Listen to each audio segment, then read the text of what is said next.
जनता ने बता दिया कि बड़े बड़े लोगों ने दबा कर रखा और ऐसा ही पहाड़ बना लिया है नोटों का। आप सवालों के जवाब जरा दे दे दर्शकों को।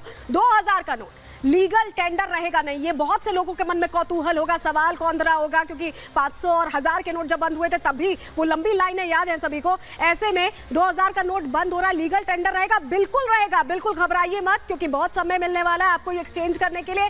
दूसरा सवाल जो आपके मन में आ रहा होगा, 2000 का नोट बैंक से अब जारी नहीं होगा क्या? बिल्कुल नहीं होगा। छपाई 2019 में बंद हो गई थी और अब जारी नहीं होगा, इसे वापस लेने का फैसला ले लिया है रिजर्व बैंक ऑफ इंडिया ने। तीसरा सवाल, बाजार में 2000 का नोट क्या वैध रहेगा? अगर आपको लगता है कि आपने कुछ पैसे, जो गृहिणियां हैं बहुत से पैसे बचा कर रखती हैं, अपने खर्चे के लिए इस्तेमाल करती हैं, उनका ये सवाल, और इस सवाल का जवाब बिल्कुल वापस भी होगा, वैध भी रहेगा। आरबीआई 2000 का नोट क्या वापस लेने वाला है? ये सवाल भी मन में आ रहा होगा आपके।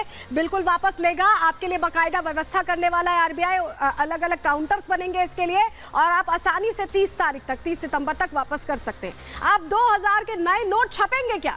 बिल्कुल नहीं छपेंगे, इसकी जरूरत नहीं बता रहा है आरबीआई, क्योंकि आरबीआई का कहना है कि सर्कुलेशन भी कम था और जरूरत भी मार्केट में नहीं है, जो एनालिसिस किया गया है। और जो सवाल आपके मन में होगा, 30 सितंबर तक क्या वैध रहेंगे 2000 के नोट? जी हाँ, आपको पूरा समय मिलने वाला है, करीब 1.5 महीने हैं अभी लगभग, तो आपको इतना समय मिलने वाला है और ये नोट आपके लिए तब तक एक्सचेंजेबल रहने वाले। और हमारे साथ आकाश जिंदल साहब जुड़ रहे हैं, उनका रुख कर लेते हैं। आकाश जी, बहुत सारे सवाल अंदर की खबर के जो दर्शक जुड़े हैं उनके मन में कौंध रहे हैं कि ये फैसला क्यों लिया गया?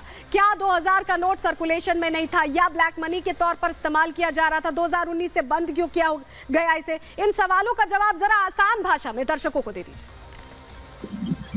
बहुत बढ़िया। सबसे पहले दर्शकों को समझा दूं, पैनिक करने की, घबराहट करने की कोई भी आवश्यकता नहीं है। इसे किसी भी तरीके से डीमोनेटाइजेशन या नोटबंदी से कंपेयर ना करें। ये ना ही डीमोनेटाइजेशन है, ना ही नोटबंदी है। 2000 का नोट लीगल टेंडर रहेगा, तो डीमोनेटाइजेशन या नोटबंदी अलग चीज थी, क्योंकि 2000 के नोट कम प्रचलन में है, 2000 के नोट ज्यादा यूज नहीं किए जाते, इसलिए उनका इश्यूएंस बंद किया जा रहा है। और किसी के पास अगर 2000 के नोट है, उसे घबराने की कोई आवश्यकता नहीं है। वो बैंक में जाके इन नोटों को जमा कर सकता है।